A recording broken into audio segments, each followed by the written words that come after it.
Welcome back to the Mayor's Table. This is part 2 of very special episodes where our mayor agreed to allow me to interview him regarding kind of the last 8 years of accomplishments under his leadership as our mayor. Last week we focused on efforts that the mayor led and spearheaded to really reach out to and engage the public and involve the public in local government. Mayor, I thought today we'd focus kind of on some of the projects, brick and mortar projects, and some of the many things that have been accomplished in this last 8 years on behalf of our community. In fact, in many cases, in spite of extremely difficult financial conditions. Well, before we do that, I just want to commend you on your fine job as an interviewer in that last segment. You did a really good job. Well, the material was pretty easy to deal with. You're a good subject. Well, we've certainly, I think by all objective standards, accomplished quite a bit in the last 8 years in the area of capital improvements. We've had a number of projects that we vetted and planned for and voted on as a council.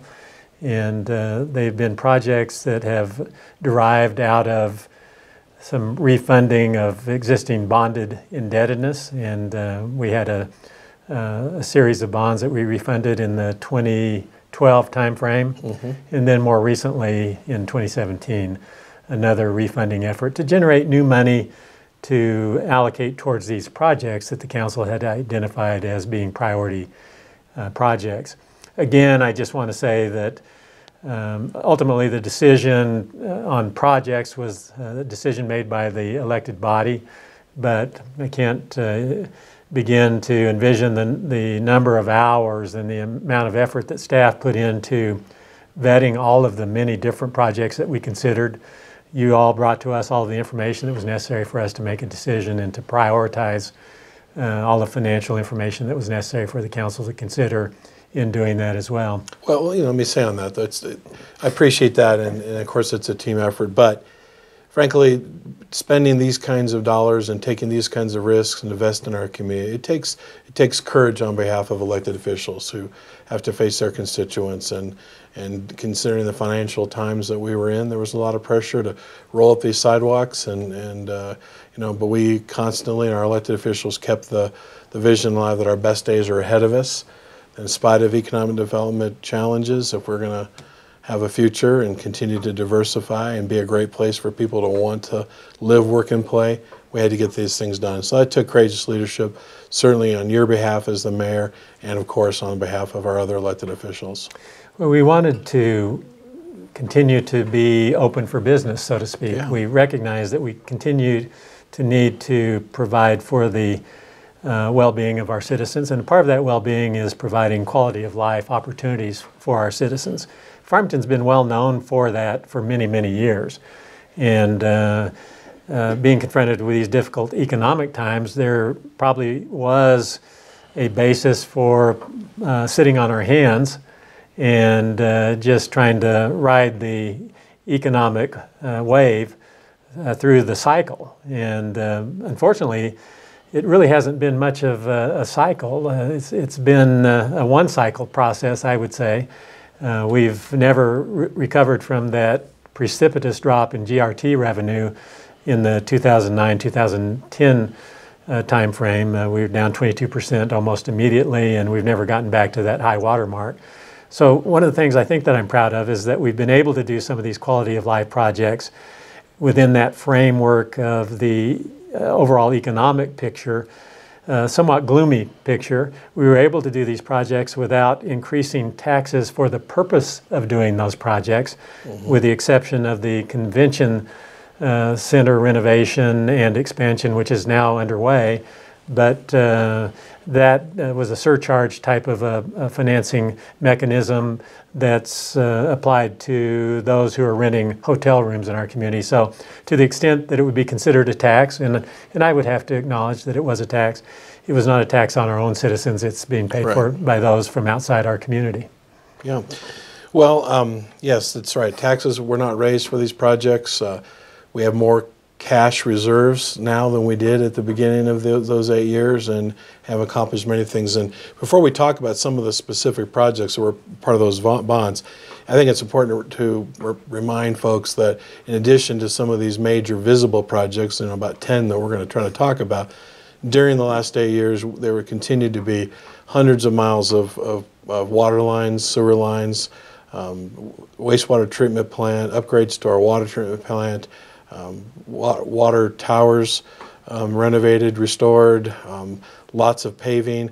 So we kept up with our primary responsibility of the main transportation and utility infrastructure, at the same time that through this creative financing method we were able to focus on those major projects that our citizens had indicated that they wanted. There are certainly a lot of projects that we're proud of that have been accomplished in the last 8 years that we won't talk about today. Yeah, they're invisible and underground. Right. Well, let's talk about some of those before we run out of time. The first bond refinancing that took place in, as you said, about the 2012 time frame. Again, the idea there, we refinanced debt with their lower interest rates, and we're able to generate new money without having to raise taxes to fund these projects. So there's about 5 major ones. I'm going to take you through each of those and have you kind of reflect on what you remember about those and why they were important. And just one other observation before we start talking in detail about projects. We were able to refinance this debt, create new money, without increasing significantly our annual debt service payments obligation on the general fund. That's important as well. That's right. Money that had been carved out to invest in these projects on behalf of our citizens. So back in 2012, the biggest one that comes to mind that was so much interest to our community was the funding and construction of our brand new Four Corners Regional Animal Shelter. What do you remember about those days? Well, I remember that that was a campaign issue in my mayoral campaign in 2010. A lot of people were very interested in seeing that a new animal shelter was built, and that the city would convert its animal control mentality to one of animal welfare. They wanted that kind of a transformation. It was a philosophy plus a building. Plus a building, yeah, and they really, one didn't fit without the other in many ways. So before I became mayor, the city council had done a lot of work in planning for a new animal shelter, and you're well aware of that. You were city manager for a couple of years during that time. This is during a 4-year period of time when I was not engaged in local government. I believe there was a design, there was a plan that was valued about $7.5 million. And there was a location selected, and it was up on Crouch Mesa, near the jail facility, I believe. Mm-hmm. I was approached a number of times by a number of people about what my idea was for pushing that project forward, because it was truly on the shelf. It was on the shelf. It was just too expensive for our taste, and there were other issues associated with it. So I took the position that if we could get the cost down to a reasonable number, and granted the reasonable number is somewhat arbitrary, I didn't know exactly what that number was, but it had to be a reasonable number. Mm-hmm. And if we could get the county to participate in funding the cost of construction based upon their contribution of animals historically to our shelter, then I promised that I would be a strong advocate, an aggressive advocate for the construction of the new facility. Well, to make a long story short, after a lot of time and effort, we did get that cost down to a manageable number. It was $4.5 million, I believe. And we did get the county to agree to participate in the construction costs, and based on their percentage of contribution to the animals to the shelter. And so those two conditions were met. As we pursued the process, we found another funding source, and that was our state legislature. Yep. As you recall, our local legislature banded together and pooled their resources, and I think they came up with $2.6 million or $2.8 million to allocate to this construction project. And the result was that we got it done. And so I look back at that and feel very proud, and I'm very fond of that project, because it was a good example of how you can get something done, and you don't have to spend $7.5 million to get a facility on the ground and operating that does the job. we found we could do it for $4.5 million and didn't lose any of the integrity associated with the project and the needs that the project demanded.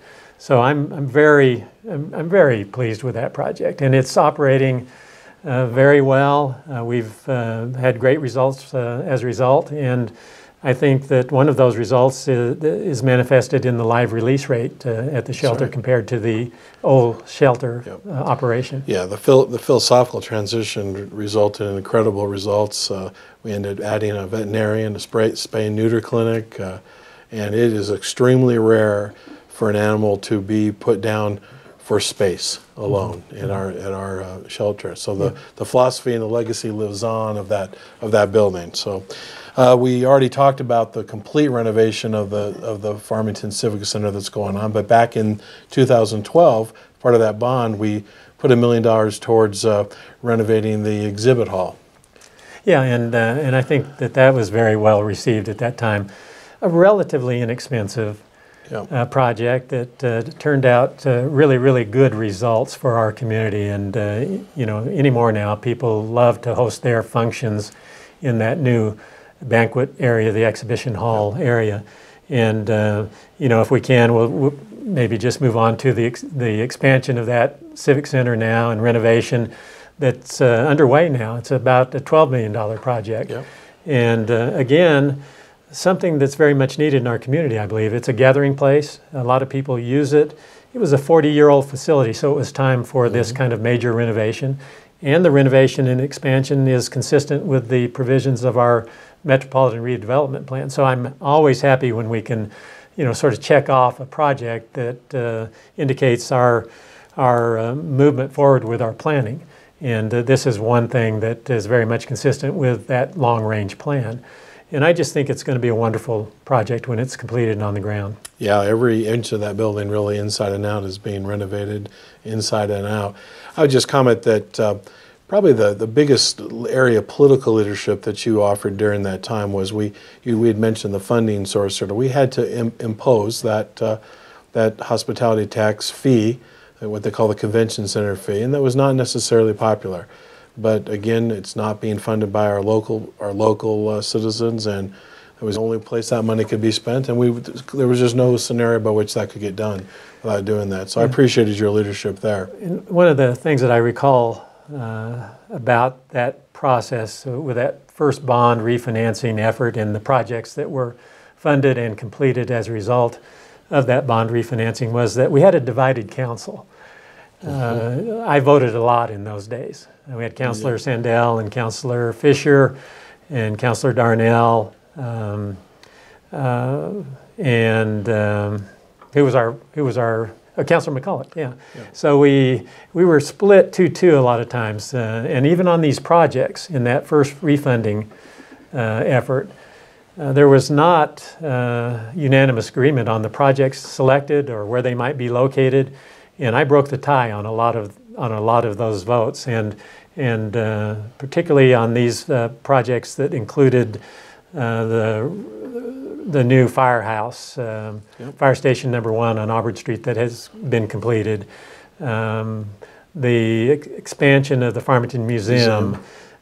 We did not have unanimity on those projects and on the votes that led to their construction. So, I haven't voted a lot recently, but and I only voted in the case of the tie, but I was voting a lot during those days, and these projects were examples where I voted. Yeah.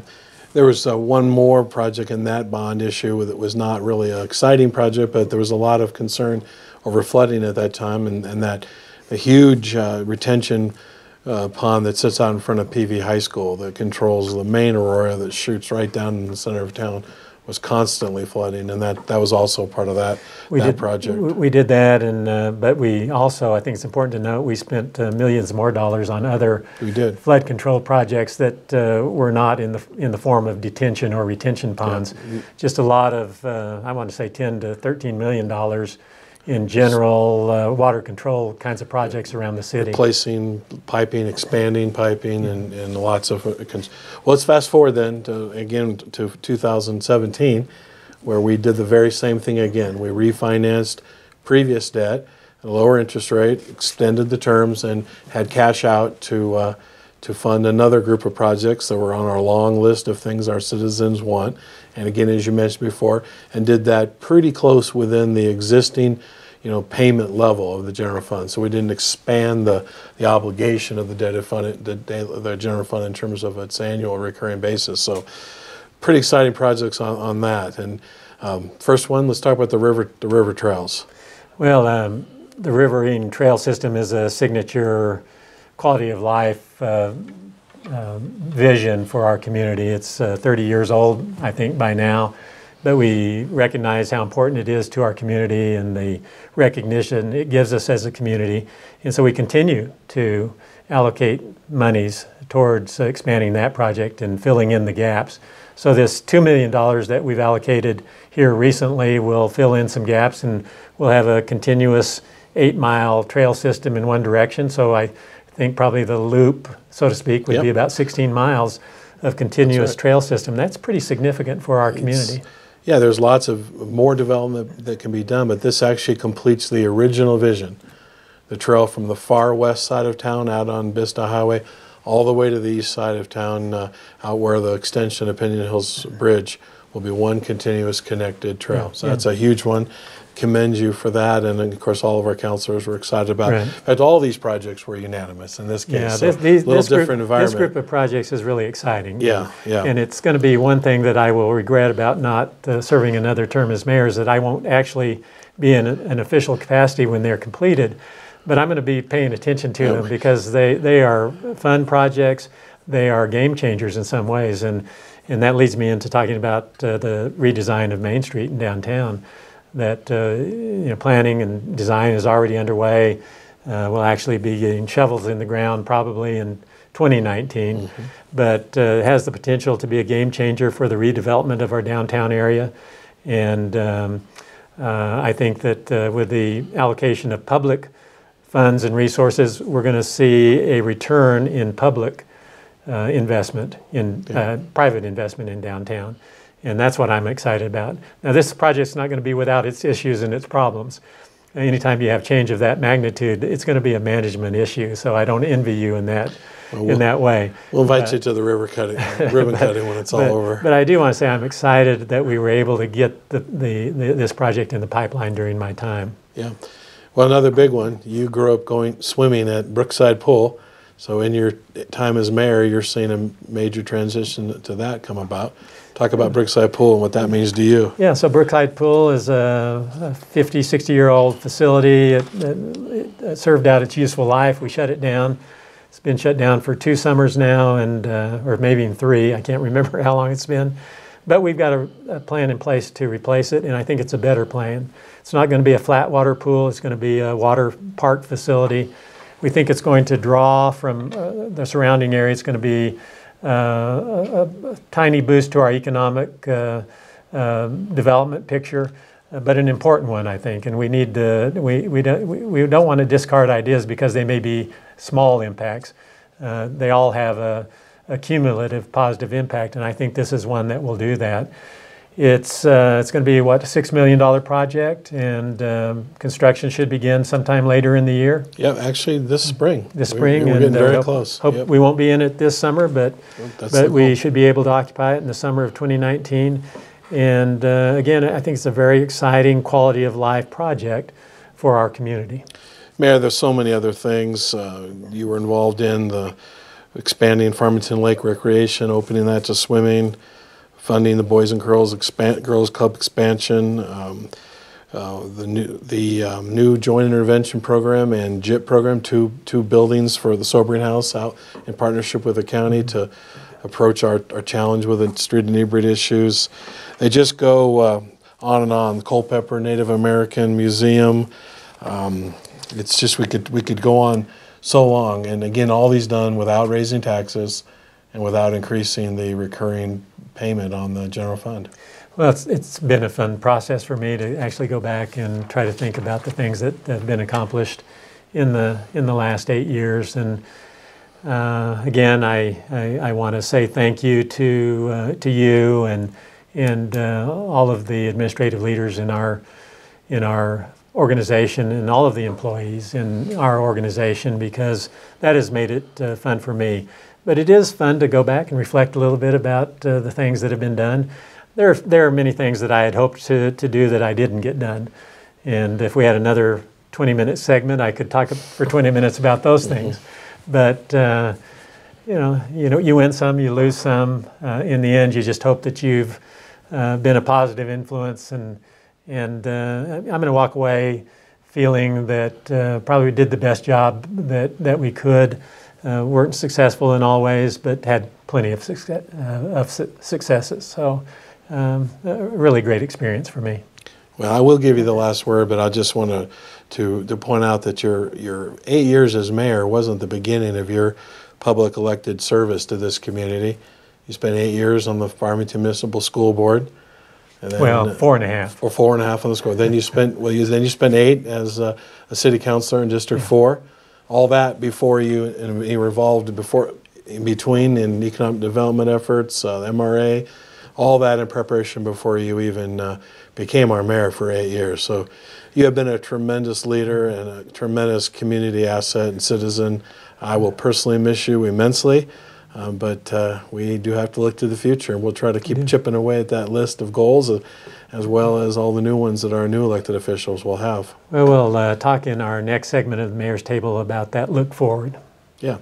Okay, well, thank you for joining us for part 2 of this special edition of the Mayor's Table, where I've had the privilege of interviewing our mayor regarding an 8 years of look back at many of the accomplishments of our city through our great leaders.